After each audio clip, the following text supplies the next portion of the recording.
cut off on a frozen mountain until a quiet widow led the platoon home.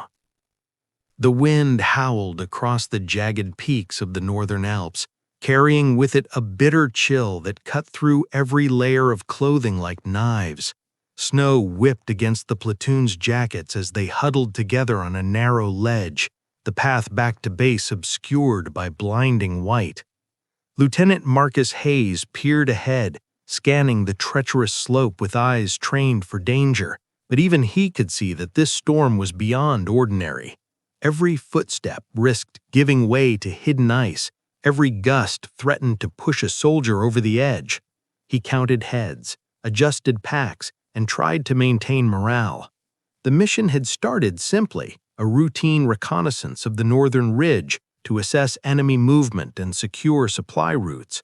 But one wrong turn, a sudden snowslide, and a hidden crevasse had split the platoon from their guides.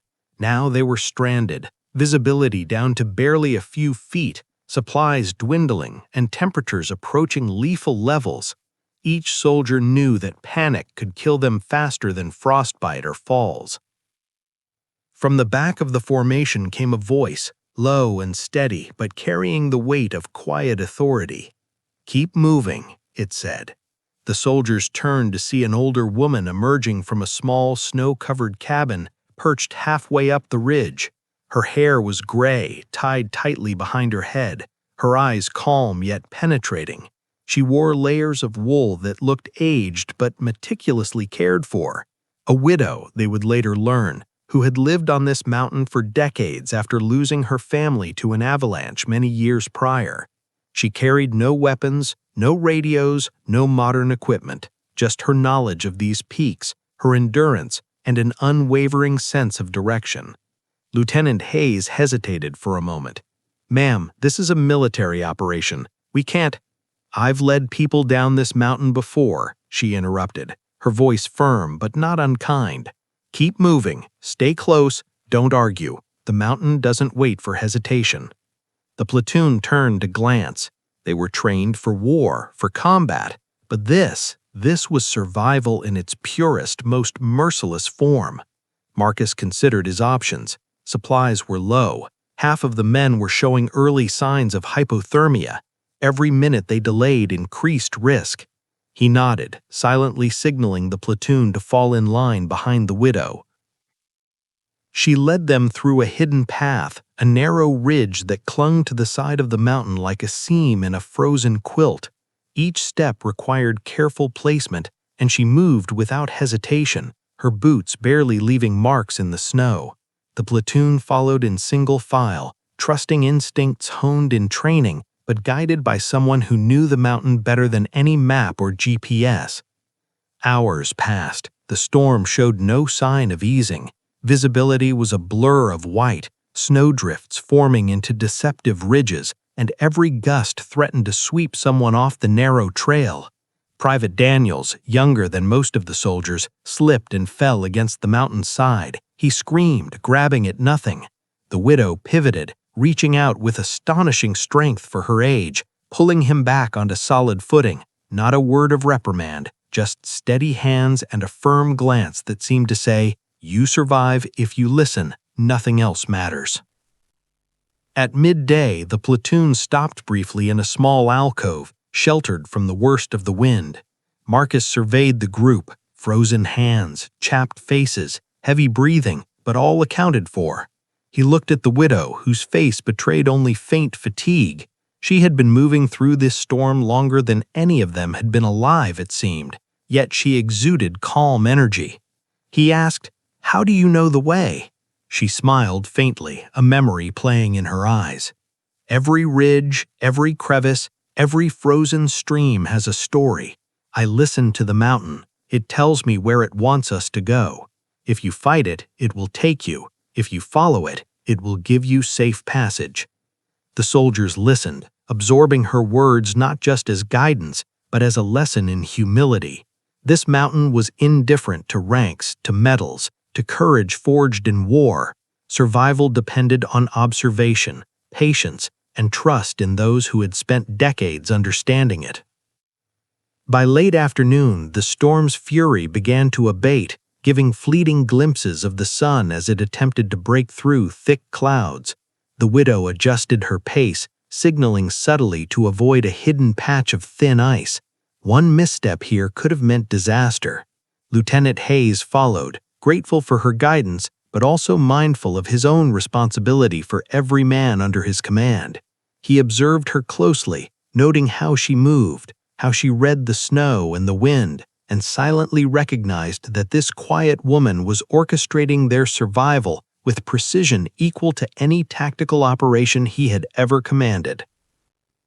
Near evening, the group encountered the first sign of civilization, a small ridge leading to an old logging path used by seasonal workers. Marcus felt a surge of relief, but the widow cautioned patience. The mountain teaches, but it will not forgive carelessness. Stay focused. As they descended, the cold began to ease slightly, and the platoon began to relax marginally. The younger soldiers, who had been white-faced and tense for hours, began to laugh softly at small jokes, a sign that their nervous energy was dissipating. Marcus allowed himself a moment of reflection. They had been cut off, isolated, and on the brink of disaster. Yet, under the guidance of this widow, they were alive. Not through brute force, not through weaponry, but through knowledge, respect, and quiet leadership. They reached a clearing just as night began to fall. Smoke curled from a small cabin in the distance, a ranger outpost, the first signs of safety since being stranded. The soldiers exchanged relieved glances, and Marcus wheeled forward, calling out for assistance. Rangers responded immediately, helping the platoon to shelter. Warm blankets were draped over shivering shoulders, hot drinks offered to numb fingers and lips. Marcus approached the widow, thanking her. "I don't know how to express our gratitude," he said, his voice choked slightly with emotion. She waved him off, simple and serene. "No thanks are needed. Go home, share the story if you like, but remember, the mountain doesn't care who you are. Respect it, and it will let you live." The platoon spent the night in the outpost, recounting the ordeal and slowly regaining energy. Each soldier had his own quiet reflection, but Marcus knew he would never forget the impact of the widow. She had led them through fear, exhaustion, and near-fatal conditions, proving that courage was not always loud. Sometimes it was quiet, patient, and wise. In the following days, back at base, Marcus filed his report, detailing not only the tactical elements of the mission, but also the extraordinary role played by the widow. Commanders noted her guidance as pivotal to the platoon's survival. Social media outlets later highlighted the story of a group of soldiers saved by the wisdom of a solitary woman who had mastered the mountain, and it inspired countless discussions about bravery, humility, and the human spirit. For Marcus, the lesson was deeper than a story. It was a reminder that leadership comes in many forms, that survival depends on adaptability and humility, and that sometimes the strongest guides are those who operate quietly, with no desire for recognition. That snowy ridge, that frozen mountain, and the widow's unwavering calm would remain etched in his memory as a testament to human resilience, a story of guidance and survival that could not be measured by medals or rank, but by the lives preserved in the face of overwhelming odds. Even months later, Marcus would recall that moment when a simple question, his platoon trapped and unsure, was answered not by force, but by the presence of a quiet, determined woman, a widow who knew loss, who had felt the mountain's rage before, and yet used that knowledge to save an entire platoon. The image of her silhouette against the stormy ridge, calm and resolute, would remain a symbol of the unexpected ways heroism manifests when the world teeters on the edge between life and death. Because sometimes the strongest battles are not fought with weapons, but with patience, knowledge, and the courage to lead quietly when everyone else is panicking. And on that frozen mountain, in that moment of desperation, the widow led the platoon home.